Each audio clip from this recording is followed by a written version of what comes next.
Et nous sommes de retour au plateau pour la dernière partie de cette émission. Nous abordons notre quatrième sujet. Nous parlons à présent du Togo, comme d'habitude.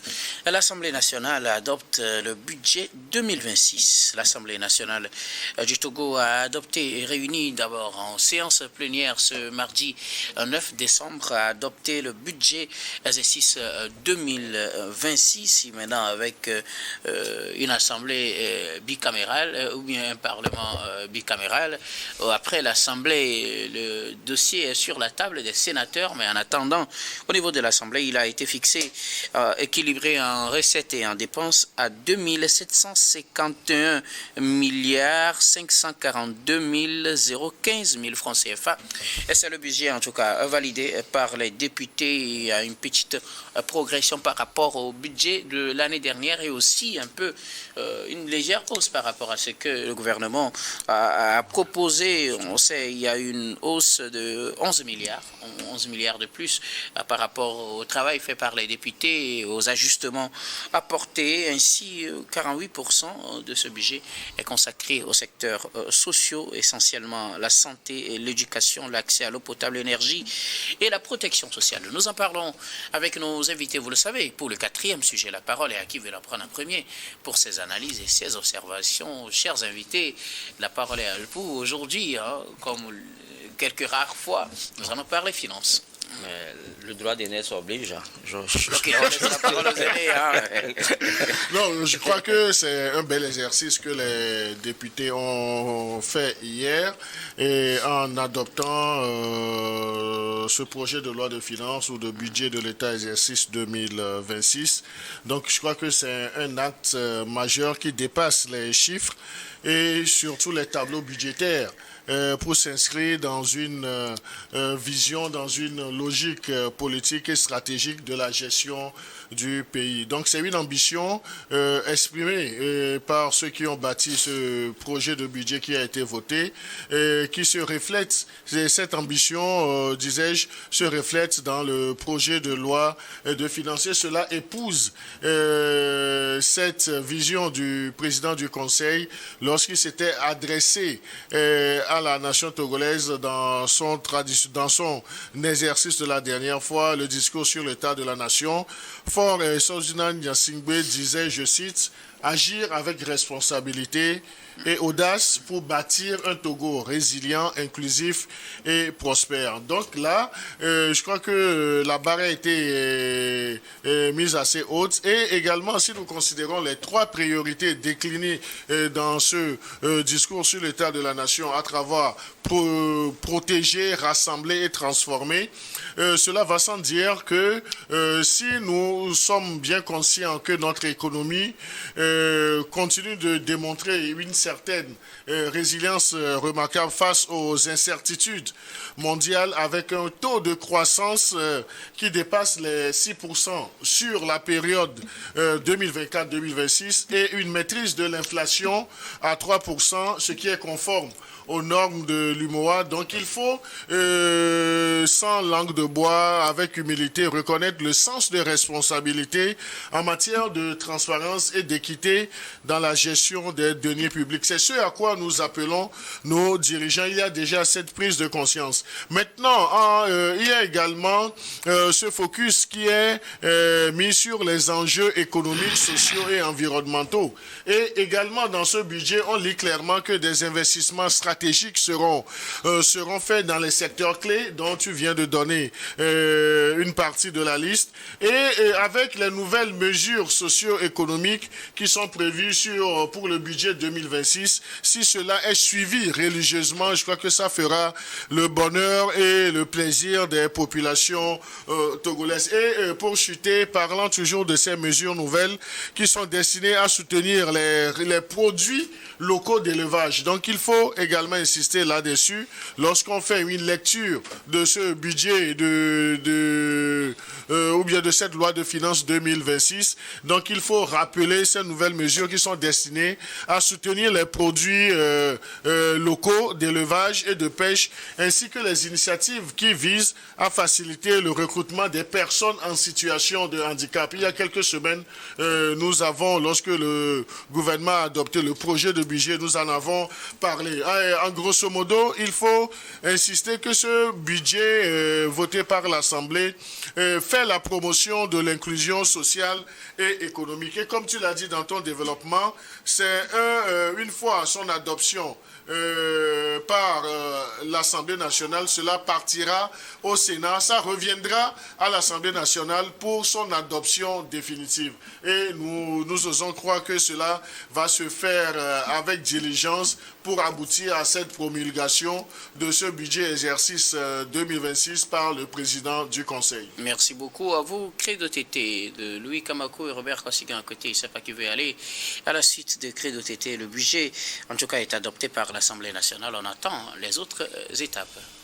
Oui, le fait notable, je crois que tu l'as dit, que de l'a confirmer aussi, c'est cette progression remarquable de ce budget-là, cette augmentation importante de ce budget. Déjà que le projet de loi en faisait cas et qu'à l'Assemblée, les députés ont également jugé bon de l'augmenter. À l'Assemblée, ils l'ont augmenté de 11 milliards de francs CFA. C'est significatif tout cela. Et quand vous voyez les priorités qui ont été déclinées, je crois que ça a l'air tout simplement. Mais sauf que il y a toujours un débat assez intellectuel en fait qui se fait autour d'un tel budget. Et on nous l'a présenté comme en fait un budget historique qui va justement se pencher sur l'éducation, la santé, l'agriculture et tout cela et tout l'inclusion. L'inclusion, c'est-à-dire qu'on va beaucoup s'occuper cette fois-ci des personnes en situation de handicap. Je crois que c'est sur papier, c'est ce qu'on peut dire, mais quand vous faites une analyse assez poussée, je crois que cette sorte d'augmentation ne doit étonner personne en fait. C'est-à-dire que c'est une augmentation, à mon avis, à laquelle on devait s'attendre parce que ces derniers temps, avec l'institution de la Ve République, avec le régime parlementaire, on a créé des postes politiques qui vont devenir en fait budgétivores. Budgétivores ou bien des gagne-pains pour certains. Vous avez par exemple à l'Assemblée, vous avez 113 députés contre 91 lors de la législature sortante. On a désormais un Sénat. Les sénateurs seront également, le budget prend en compte également le traitement des sénateurs. On a des gouverneurs, on a instauré le gouverneur, on a des conseillers régionaux et en plus, on a des mairies. Donc ça veut dire que tout ce monde-là doit se greffer autour de ce budget. C'est ce qui justifie, pour moi, à mon avis, l'augmentation de ce budget, hormis ce qu'on peut nous faire croire que c'est une stratégie ou bien c'est la volonté ou bien c'est l'engagement sans faille en fait des autorités togolaises de régler certaines priorités sociales. Je crois que le budget en soi tel qu'il a été présenté ne souffre d'aucune irrégularité, mais quand vous voyez toujours il y a également ce débat-là qui revient, c'est-à-dire que les recettes de certaines entreprises ou bien de certaines sociétés étatiques ou bien para-étatiques, on ne retrouve pas justement les traces dans ce budget-là. La question a également fait débat hier. Il y a un député de l'opposition qui a posé la question. On ne retrouve pas, par exemple, les recettes de la SNPT. On ne retrouve pas, en fait, les recettes du port autonome de Lomé. Est-ce que ces sociétés, mais ces entreprises-là peuvent générer en termes de ressources. Je crois que on devait normalement en fait revenir sur ces aspects-là si on veut réellement adopter un budget qui réponde en fait à l'assentiment de tous les Togolais. Si on ne le fait pas et on augmente le budget, je crois qu'aujourd'hui, les gens ne se feront pas taper sur les doigts s'ils pensent que c'est un budget qui a été augmenté justement pour continuer par nourrir la minorité. Parce que quand vous voyez tout ce qu'on vient de dire, je ne vois pas en quoi est-ce que le citoyen lambda togolais va profiter de l'augmentation de ce budget. C'est vrai, c'est dit sur papier qu'on va s'attaquer à certains fléaux liés à l'éducation, à l'agriculture, mais je crois que souvent, c'est ce qui est dit sur le papier, parce que quand vous jetez un coup d'œil sur le budget exercice 2025, je crois que c'est presque les mêmes priorités. Mais ça veut dire que si les défis qu'on veut relever demeurent d'actualité, ça veut dire que le budget 2025 n'a pas été consacré totalement à cela.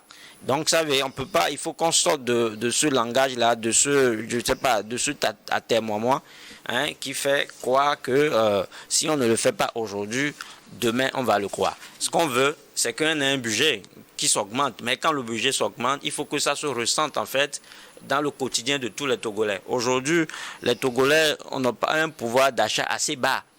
Ils ont un pouvoir d'achat assez bas parce que la liquidité ne circule pas dans le pays. On a l'impression qu'il y a seulement une tranche de la population qui emmagasine les sous. On tend vers peut-être ce que je peux appeler la création de deux extrémités au Togo. C'est-à-dire qu'on risque de ne pas avoir une classe moyenne. C'est-à-dire que soit vous êtes immensément riche, soit vous êtes immensément pauvre. Soit vous êtes extrêmement pauvre. Et quand c'est comme ça, je pense que c'est dangereux pour toute société. Merci. Il y a augmentation de budget, je n'en suis pas contre, mais mon souhait, c'est que cela se rejaillisse en fait sur le quotidien de tous les Togolais. Merci beaucoup. À vous, Louis Kabako. Robert Kossigna, vos analyses sur ce budget? Non, le budget, ça donne de l'espoir que dans peu de temps, nous allons voir de nouvelles routes, de nouvelles rues aménagées au Togo, et que nous allons voir aussi, nous allons avoir des concours, voilà, pour différents ministères afin que, voilà, le taux de chômage diminue un peu. Nous allons voir aussi que les pauvres extrêmes auront alors leur soutien venant de l'État. Nous allons voir aussi que, voilà, la sécurité, la défense aura de quoi alors s'acheter alors de nouveaux équipements pour garantir notre sécurité, parce que vous savez, sans la sécurité, on ne pourra pas parler de développement. Il faut la sécurité pour avoir la paix, et après, il y a le développement. Donc, voilà, les forces de défense et de sécurité aussi auront de quoi à s'acheter de nouveaux équipements, à se faire former, à se faire aguerrir pour que, voilà, nous puissions avoir une sécurité optimale, devant nous préserver alors de toutes les velléités du terrorisme et de toutes les attaques aujourd'hui que les pays font face dans la sous-région. Ça, c'est très important. Et puis, je voudrais me baser sur ce que le PC a dit la fois dernière devant l'Assemblée nationale, c'est-à-dire qu'il mettra en place une surveillance accrue pour que, voilà, les deniers publics soient gérés avec dextérité et honnêteté. Donc, je pense quand même que l'équipe qui travaillent aujourd'hui avec le chef de l'État, je pense qu'ils sont avertis et ils feront de leur nécessaire pour que, voilà, ce budget voté puisse répondre aux préoccupations des Togolais. Mais ça, c'est un. De l'autre côté, je pense quand même qu'il faudrait que, entre nous-mêmes Togolais, on se donne la main. Il faut qu'il y ait une solidarité. Et c'est ça même, ce qui me préoccupe. C'est vrai qu'il y a un budget conséquent, mais il faudrait qu'entre nous, Togolais, nous soyons solidaires du bas en haut. Voilà, pour que, voilà, on puisse échanger entre nous, se partager le peu que nous avons. C'est ça qui va nous amener de l'avant. Et aussi, il faudrait que tous ceux qui auront la gestion de cet argent puissent faire une gestion honnête, une gestion qui puisse alors régler vraiment les problèmes. Il ne faudrait pas qu'on ouvre les chantiers désormais au Togo et qu'on ne les referme pas. C'est-à-dire qu'on ouvre le chantier, on commence par bâtir un bâtiment et puis 1, 2, 3 mois après, on le laisse comme ça, où on ouvre les rues, on ne les finit pas, on ne voudrait plus voir ça. Et c'est ça même qui désole les Togolais. On voudrait que, voilà, les zones qui sont des zones inondables, voilà, on puisse les assainir à temps pour que, en période pluviale, les populations ne souffrent pas. C'est possible, on peut le faire si on a cette volonté. Ensuite, je voudrais prier le gouvernement pour que la pression fiscale sur les petites et moyennes entreprises et surtout les particuliers, alors ne soit pas de trop. Parce que vous savez, quand la machine de l'eau terre se déploie, je pense quand même que ça répercute plus sur les petits artisans, les petits tailleurs au bord des rues ou dans nos quartiers. On leur ferme la porte, or c'est leur gagne-pain.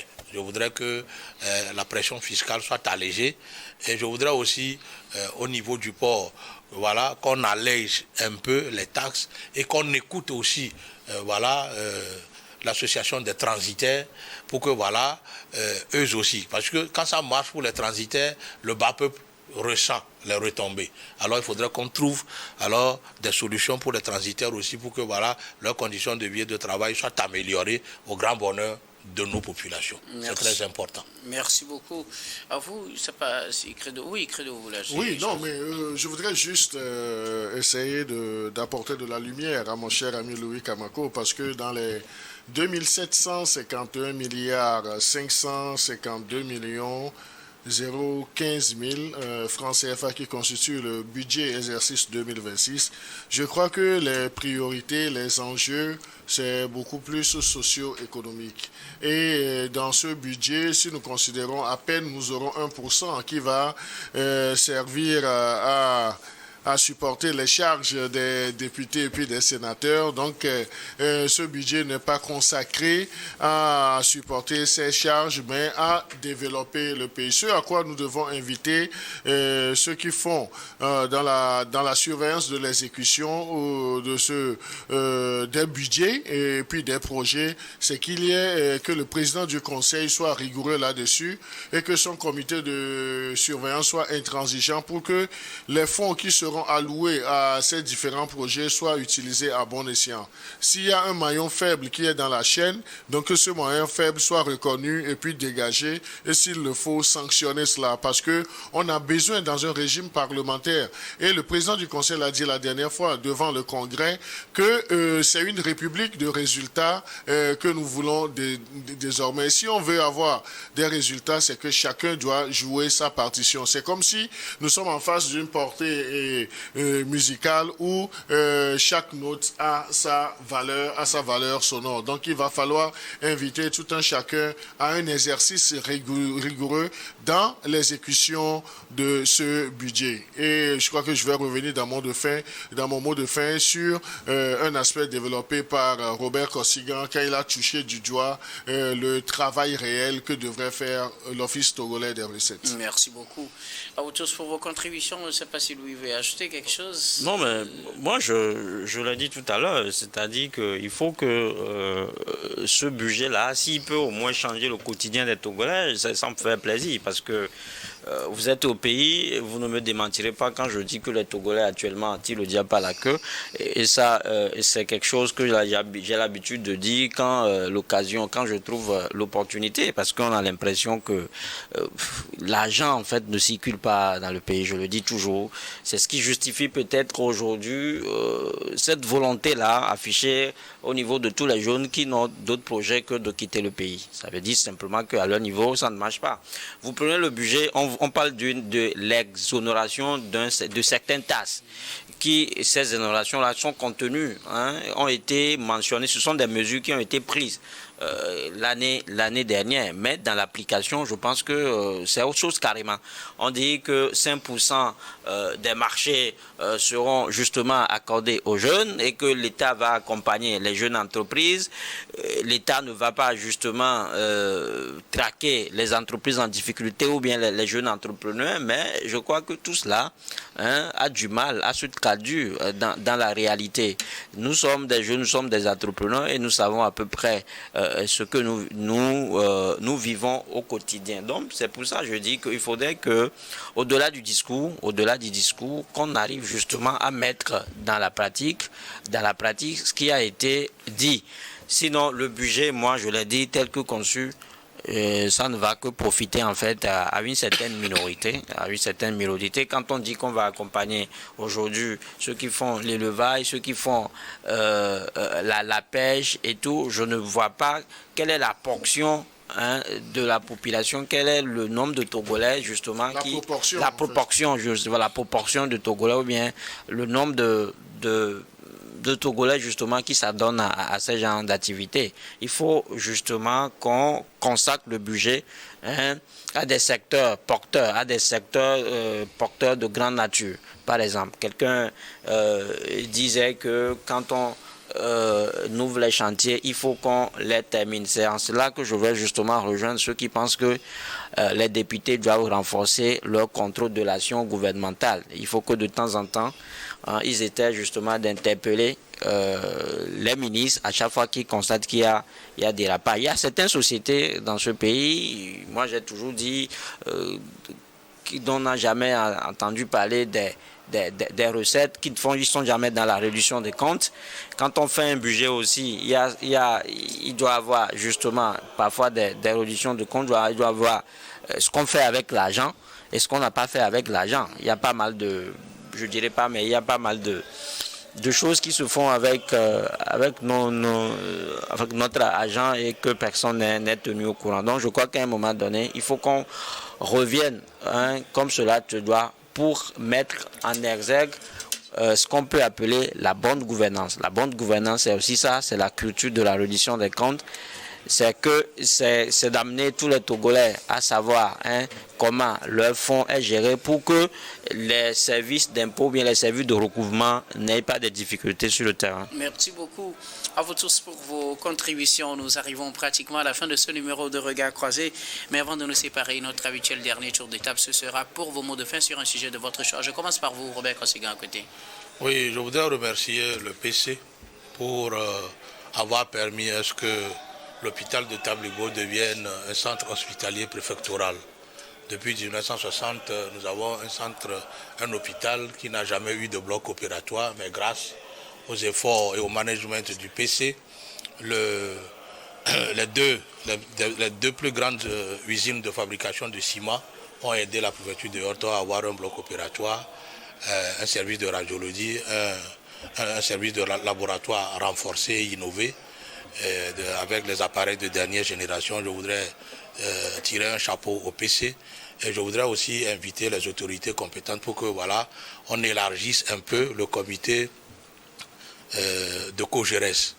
Voilà, que COGERES, il faudrait qu'on pense à alors faire rentrer dans COGERES les députés de Yorto, les maires, plus les conseillers pour que tous puissent contrôler COGERES pour que COGERES devienne efficace et serve l'intérêt général que l'intérêt particulier, puisque c'est ça qui a été à la base du retard du développement de l'hôpital de Tablibo, selon moi. Merci beaucoup, monsieur le PC. À vous, Robert Kossigan, d'être passé sur ce plateau. Robert Kossigan, c'est moi qui vous remercie. Robert Kossigan, vous êtes... Je dis aux gens de se préparer pour le prochain Union. C'est dans un an que Dieu nous prête vie. Vous êtes analyste politique et président de la JD. Merci d'être passé sur ce plateau. Docteur, c'est moi qui vous remercie Niwa TV. Quels étaient vos mots de fin? Non, je voudrais encourager l'OTR dans sa mission et surtout demander à la nouvelle commissaire générale, Madame Tchegan, de mettre tout en œuvre pour diminuer les pressions fiscales sur les petites et moyennes entreprises. Parce que il y a des entreprises Maus qui ne subissent pas le même taux ou bien le même degré de pression fiscale. Sur les petites entreprises, s'il vous plaît, Madame la commissaire générale, revoyez les pressions fiscales qui s'abattent sur ces entreprises, qui sont généralement portées par de jeunes entrepreneurs du Togo et qui sont obligés de fermer boutique. Ça ne fait pas honneur. Et également, la prier de bien vouloir faire diligence pour que rapidement, avant le 15 décembre, que les factures des médias soient payées. Donc, nous avons ce partenariat avec elle et nous savons qu'elle aime les médias, de faire diligence rapidement pour que les complications au niveau des finances soient levées, que les factures soient payées, parce que nous faisons partie également de ces petites entreprises et moyennes et nous avons des charges fiscales aussi. Et pour terminer, une fois encore, toutes mes salutations à la brigade de gendarmerie de Badja avec son CB et à Madame le procureur de Palibé. Merci. Certainement que vous venez de là. C'était pas que de non, j'ai pas. Analyste politique. Oui, merci. J'ai pas de mot de faire. Juste réitérer ce que le doyen a dit, exhorter en fait le nouveau commissaire général de l'OTR de regarder ce côté-là, qu'on mette moins de pression sur les jeunes entrepreneurs parce que en fait, quand ça devient un véritable casse-tête chinois pour les uns et les autres. Merci beaucoup. À vous, Louis Kamako, vous êtes également journaliste et analyste politique. Merci d'être passé sur ce plateau. Merci aussi à toi pour l'invitation. Merci également à toutes les équipes techniques et rédactionnelles qui nous ont aidés à préparer et à présenter cette émission. Merci beaucoup à Yves Kofi Maounion, à Joe à la réalisation, à Richard Amedessou à la diffusion. Merci à Rebecca Vessou, Stéphane Kouonou et Thomas Choyi à la caméra. Et surtout à vous, très chers téléspectateurs, de nous avoir suivis. C'est la fin de ce numéro de Regard Croisé. Je vous retrouve demain avec le même plaisir pour un autre numéro.